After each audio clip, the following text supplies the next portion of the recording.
NGT के निर्देश पर रायगढ़ के केलो नदी को प्रदूषण से मुक्त करने के लिए सीवरेज ट्रीटमेंट प्लांट यानी एसटीपी की स्थापना की गई है। 15 सालों तक इसका संचालन निर्माण एजेंसी इन्वायरो इंफ्रा कंपनी को करनी है, मगर कंपनी द्वारा इसमें लापरवाही बरती जा रही है और केलो नदी पहले की तरह ही दूषित नजर आ रही है। यही वजह है कि नगर निगम कमिश्नर ने इसे गंभीरता से लिया है और निर्माण एजेंसी इन्वायरो इंफ्रा कंपनी को पेनाल्टी का नोटिस जारी करते हुए जवाब तलब किया है।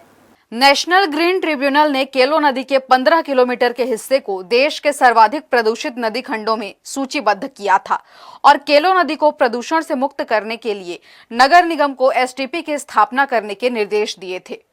जिस पर नगर निगम ने बांजिनपाली में 25 एमएलडी और अतरमुड़ा में 7 एमएलडी का एसटीपी बनाने के लिए नई दिल्ली की कंपनी इन्वायरो इंफ्रा इंजीनियर्स को ठेका दिया था।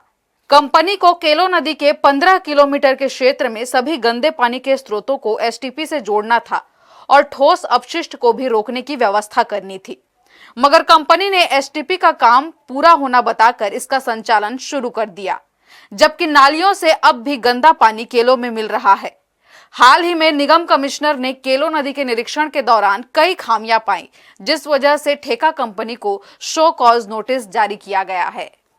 जी हाँ, अभी लगातार हम लोग विभिन्न क्षेत्रों का दौरा कर रहे हैं और दौरे में अभी जो है एसटीपीज़ का भी लगातार नियमित रूप से निरीक्षण किया जा रहा है, क्योंकि एनजीटी एवं जो सीवर लाइन जो भी है उसका ट्रीट करना बहुत महत्वपूर्ण है,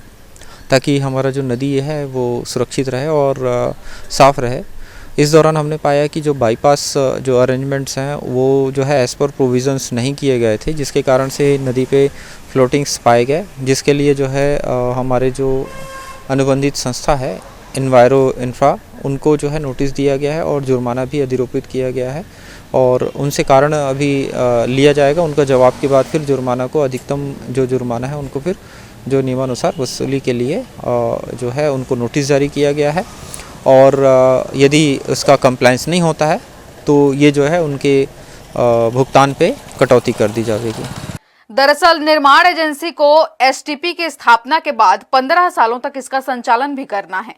मगर एसटीपी के अलावा उससे जुड़े आईएनडी स्ट्रक्चर, आरआर और एलआर साइट को चालू हालत में नहीं रखा गया है, जिसके कारण सॉलिड वेस्ट और अतिरिक्त पानी सीधे नदी में मिल रहे हैं। नोटिस में कहा गया है कि जब भी बरसात होती है तो प्लांट को बंद कर दिया जाता है, जबकि अनुबंध के अनुसार प्लांट की अधिकतम क्षमता तक पानी को फिल्टर किया जाना है। हर्ष न्यूज के लिए राहुल अधिकारी की रिपोर्ट।